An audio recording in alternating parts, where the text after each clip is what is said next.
Ready, start. According to the prosecution, in view of old enmity, an unlawful assembly carrying firearms caused the death of PW4's uncle, full stop. The prosecution case is based on the Fard-e Bayan of PW4, full stop. The police submitted charge sheet against 7 accused persons, of whom 5 including the appellant's father and brother, were named in the Fard-e Bayan/FIR, while the other 2 accused including the appellant were not so named in the Fard-e Bayan/FIR, full stop. In the charge sheet, 3 accused were shown as absconders and the rest were in custody, full stop. Later, one more accused was apprehended and he was also put on trial along with the accused who were in custody, full stop. The case of the 2 accused who remained absconding was separated and the other 5 accused were put on trial, full stop. Later on, the appellant's father died, and in so far as he was concerned, the proceedings abated, full stop.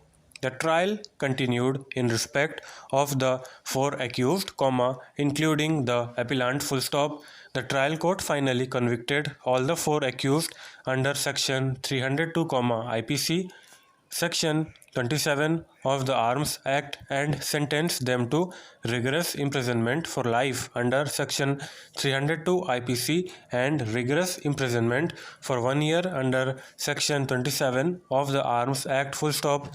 1 accused died after the judgment of the trial court, full stop. The rest 3 accused, including the appellant and his brother, preferred appeals before the High Court, full stop.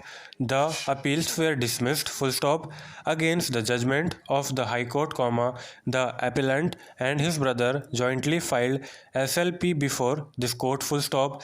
The third convict did not file any further appeal against judgment of the High Court, full stop. The SLP in so far as the appellant's brother was dismissed, while the appellant was granted leave to appeal, full stop, allowing the appeal, the court curiously, the trial court charged all the 5 accused before the appellant's father died.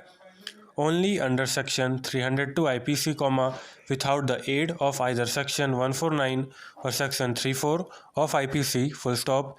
Equally inexplicably, the trial court did not charge the accused under the Section 148 IPC, full stop. Apart from the Section 302 IPC, all the accused were charged under Section 27 of the Arms Act, 1 accused was additionally charged under Section 379 of the Indian Penal Code for taking away the rifle of the deceased, full stop. The charge framed by the trial court was highly flawed, full stop. The appellant was examined by the court under Section 313 of CRPC, full stop. The examination too is highly unsatisfactory and sketchy, full stop. This is not an isolated case, but it is almost a stereotype, full stop. In criminal trials in Bihar, no proper attention is paid to the framing of charges and the examination of the accused under Section 313 of the Code of Criminal Procedure, the 2 very important stages in a criminal trial, full stop.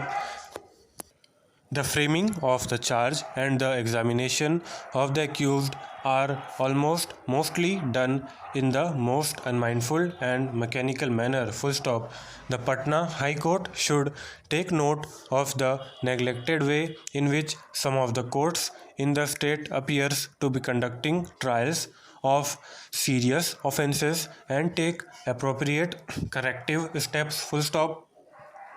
In any event, in the instant case, there is no reason to go into that technical aspect of the matter, since the appellant has a good case on merit as well. Full stop.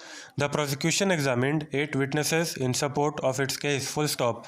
PWs 1 and 2 stated that they did not know anything about the occurrence and they had not given any statement before the police. Full stop.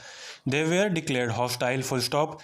PW3, who was the brother-in-law of the deceased and who was not only present at the time of recording of the Fard-e-Bayan but had also signed it as a witness, also turned hostile. Full stop. In cross-examination, he also said that his brother-in-law had enmity with a large number of people. Full stop.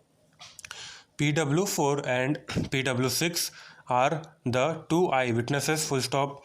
PW5 did not claim to have witnessed the actual occurrence but said that on the date of occurrence, at about 2:30 in the afternoon, he heard the report of the gunshots and saw some of the accused fleeing away with rifles. Full stop. In view of the evidences of PWs 4, 6 and 5 coupled with the medical evidence, there is no room for doubt that the deceased was killed in the manner as stated by the prosecution. Full stop. But the question is whether or not the appellant was one of the accused for taking part in the commission of the offense committed by them. Full stop. Stop.